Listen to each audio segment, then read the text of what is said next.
Hello, everyone. This is Antonio with salsa.now.forever. Today I'm interviewing Dikos, the founder of Conga Social at Arepa's Venezuelan Cuisine, where another Latin social is taking place right now as we speak. Tell me, Dikos, what drew you to special event planning, and how did you start training for it? That is a good question. Thank you so much, guys, for being here. And actually, yeah, this is like our new spot. But what it basically drove us to do this is basically back in the days we didn't have any of those socials, Saturday. So, but now we were just like, okay, we need to do something. We need to show people that we still love. We used to have like DF Fridays and salsa Utah salsa Fridays too. But it was like, this is not enough, right? We need another social on Saturday. So yeah, that's Go Dikos! Yeah. And tell me about where did you guys start out, and then how did you guys? Well, tell me a little bit. The story, yeah. So the actually, story. it's been a crazy story. It's basically we're just being moved from here and there, and the reason why is because we never expected, that was gonna be, like such a big thing, So we started. We initially started like. Social, which was our Latin thing, back in the days. I'm talking about like 5 to 6 years ago, So then after that, we decided to move like to a different location. We started at I don't know what was the name of the place, but it was in Kearns. Then after that, we moved to I love State Street. Kearns. Yeah, so actually it was such a good spot. They just like they shut down the place. Was it club DJs? No. Actually, it was a dance studio. Okay. It was a dance studio, so that's where we were. Then after that, because we got too many people. Yeah. We got too many people. We moved to State Street, which was another, another studio, and same thing.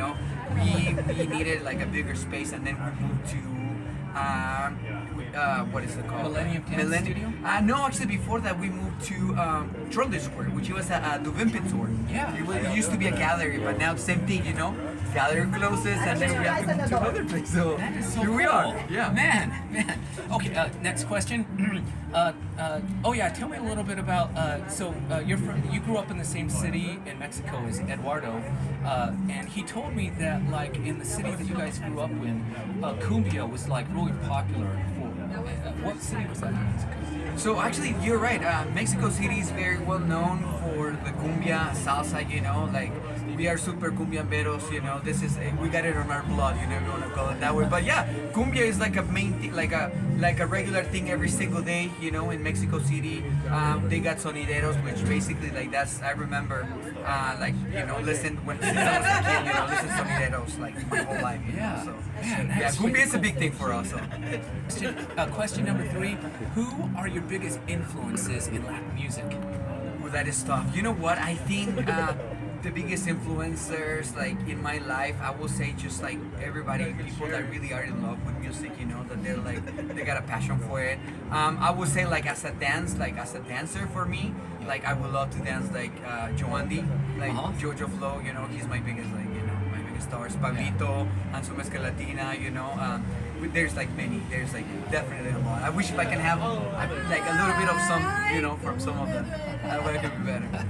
And next question, tell me about the Reno Dance Fest and the work that you did with them, because I really wanted to go to that last year. No, I think it was this year, in January. Yeah. And then it got sold out 2 weeks beforehand. I was gonna rent a car and drive down there, but I think you were DJing. Like my favorite places. The reason why is because I think the vibe, like the Bibi and Kiki, they prepare this this show, like everything, since the shows. I think this is just meant for like people that they really want to dance, for dancers. This is just for dancers. Usually some of the other congresses, they're more like, okay, yes, I want to see the stars, I want to dance with them, but this one is more for dancers. This is just like you enjoy every single it's just the vibe. Yeah. I think it's just to have an amazing vibe, and it's such a great like place, to go. So if you guys have a chance, go this year. Yeah. You guys, I promise Heck you yeah. guys not gonna regret it. So, was it really stressful? Was it busy?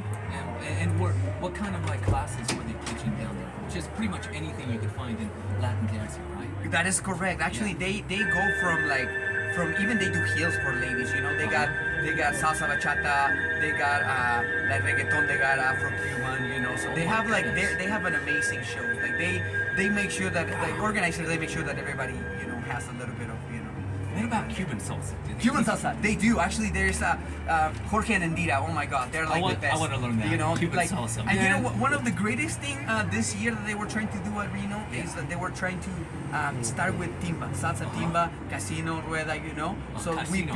we play something like in there too. So it's a great vibe. I promise. Like, Okay, and final question. And where could more people find out about La Conga Social online? we have a website. It seems like the website now, like people don't use it, but usually we're like in Instagram, Facebook, you know, La Conga Social, or actually like guide, like I follow me, Dikos, and then I can guide you, you know, through like the La Conga Social. But yeah, if you follow us on Instagram and Facebook, we're there. Okay, cool. Thanks for allowing me to interview you today, Dikos. No problem. Thank you so Que much, tengas guys. una buena noche, amigo. Igualmente, mi hermano. Muchas gracias y a bailar. Thank you. Excelente.